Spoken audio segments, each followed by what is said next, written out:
संसद की गूंज, शायरी की पुकार, यह है इमरान प्रतापगढ़ी की आवाज। दिल्ली की सर्द सुबह थी, ठंडी हवाएं संसद भवन की ऊंची दीवारों से टकरा रही थीं, मानो देश की आवाज को और तेज करने की कोशिश कर रही हों। संसद का सत्र चल रहा था और इस बार चर्चा का केंद्र था वक्फ संशोधन विधेयक 2025। हॉल में सांसदों की आवाजें गूंज रही थीं, कुछ समर्थन में, कुछ विरोध में, लेकिन सबकी निगाहें एक शख्स पर टिकी थीं, महाराष्ट्र से कांग्रेस के राज्यसभा सांसद, शायर और जनता की आवाज इमरान प्रतापगढ़ी। इमरान अपनी सीट पर बैठे थे, उनके चेहरे पर एक गहरी चिंता थी, लेकिन आंखों में एक चमक थी, वही चमक जो उनकी शायरी में दिखती थी जब वे मंच पर लाखों लोगों के दिलों को छू लेते थे। आज वे संसद में थे, लेकिन मंच वही था, बस शब्दों का अंदाज अब संसद की गरिमा के अनुरूप था। उनके हाथ में कुछ कागज थे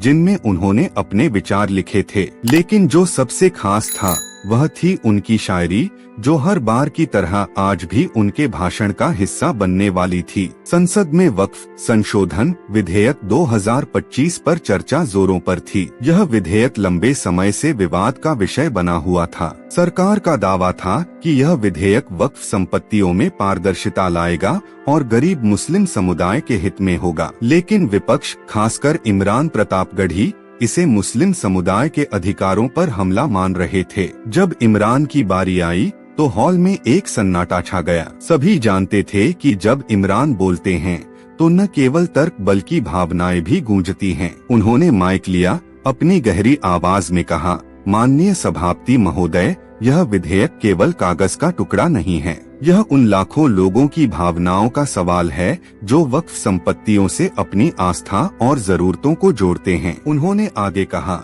जब लोकसभा में रात 2 बजे तक इस विधेयक पर चर्चा हो रही थी, उसी समय अमेरिका ने भारत पर 26% टैरिफ लगा दिया। यह सरकार की प्राथमिकताओं को दर्शाता है। एक तरफ आप मुस्लिम समुदाय को निशाना बना रहे हैं, दूसरी तरफ देश की आर्थिक नीतियां कमजोर हो रही हैं। उनके शब्दों में एक तीखापन था, लेकिन उनकी शायरी ने माहौल को और गहरा कर दिया। उन्होंने अपनी कविता शुरू की। कागज के टुकड़ों में हक छीनने की बात दिलों की गहराइयों में बसती है, आघात वक्फ की जमीन नहीं, ये है आस्था का आधार, इसे छीनने की कोशिश है देश पर वार। हॉल में तालियां गूंज उठीं, विपक्षी सांसदों ने मेज थपथपाई, जबकि सत्ता पक्ष के कुछ सांसद असहज दिखे। इमरान ने अपनी बात को और मजबूत करते हुए कहा, अगर सरकार वाकई मुस्लिम समुदाय के कल्याण के लिए चिंतित थी तो उसे पहले समुदाय के लोगों से बात करनी चाहिए थी। यह विधेयक संवैधानिक अधिकारों का उल्लंघन करता है। इमरान ने वक्फ विधेयक के बाद अपनी बात को विदेश नीति की ओर मोड़ा। हाल ही में अमेरिका के राष्ट्रपति डोनाल्ड ट्रंप ने भारत के सामानों पर 25% टैरिफ लगाने की घोषणा की थी। इस मुद्दे पर संसद में पिछले 3 दिनों से चर्चा हो रही थी, लेकिन इमरान ने इसे एक नए दृष्टिकोण से उठाया। उन्होंने कहा, हमारी विदेश नीति, जिसे पिछले कुछ दिनों में इतना उछाला गया,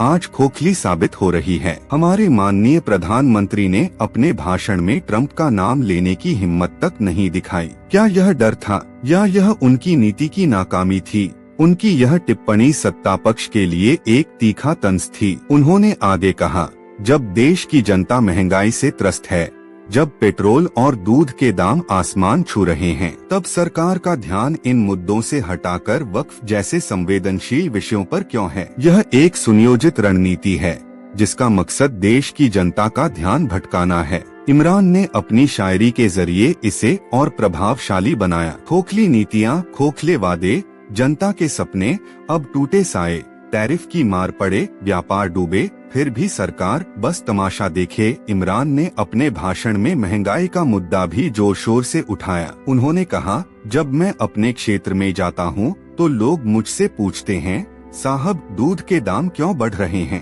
पेट्रोल के दाम क्यों आसमान छू रहे हैं, सरकार किसका संतुष्टिकरण कर रही है? उन्होंने वित्त मंत्री निर्मला सीतारमण पर भी तंज कसा, जैसा कि उन्होंने अपने पिछले भाषणों में किया था। वित्त मंत्री जी कहती हैं कि वे प्याज नहीं खाती तो प्याज की कीमत पर बात नहीं करेंगी, लेकिन जनता तो प्याज खाती है, दूध पीती है, पेट्रोल से गाड़ी चलाती है। उनकी तकलीफ कौन सुनेगा। उनकी यह बात सुनकर विपक्षी सांसदों ने जोरदार समर्थन किया। इमरान ने अपनी शायरी के जरिए इसे और गहराई दी। प्याज की कीमत ने रुलाया है, दूध का दाम भी सताया है, सरकार की नींद नहीं टूटती, जनता का दिल अब टूटता है। इमरान ने अपने भाषण में संविधान और अभिव्यक्ति की स्वतंत्रता का मुद्दा भी उठाया। हाल ही में सुप्रीम कोर्ट ने उनके खिलाफ गुजरात पुलिस द्वारा दर्ज एक FIR को खारिज किया था, जिसमें उनकी कविता ऐ खून के प्यासे बात सुनो को उत्तेजक माना गया था। उन्होंने संसद में कहा,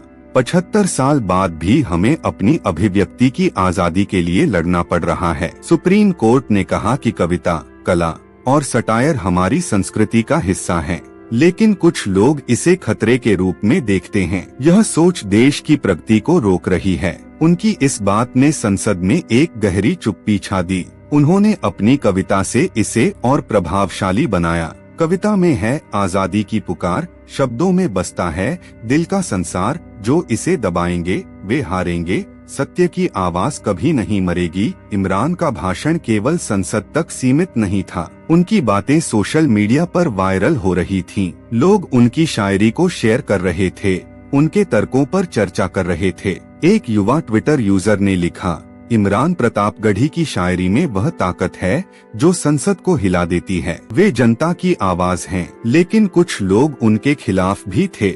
एक ट्विटर पोस्ट में उन्हें जिहादी कहकर निशाना बनाया गया। इमरान ने इन आलोचनाओं का जवाब अपनी शायरी से दिया। जो हमें जिहादी कहते हैं वे सत्य को नहीं समझते हैं, हम तो शांति की बात करते हैं, प्यार का पैगाम लाते हैं।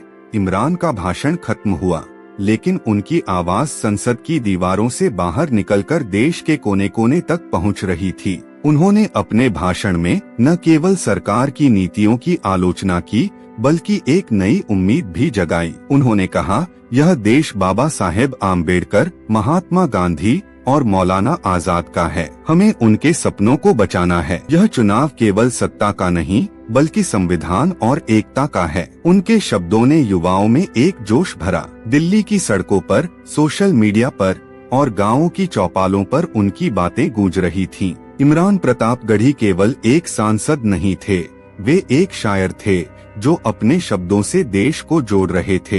यह कहानी इमरान प्रतापगढ़ी के संसद में दिए गए बयानों और उनकी शायरी की भावना को दर्शाती है। उनके भाषणों में वक्फ विधेयक, विदेश नीति, महंगाई और अभिव्यक्ति की स्वतंत्रता जैसे मुद्दे प्रमुख रहे हैं। उनकी शायरी और तर्कों ने न केवल संसद को प्रभावित किया, बल्कि जनता के बीच भी एक गहरी छाप छोड़ी।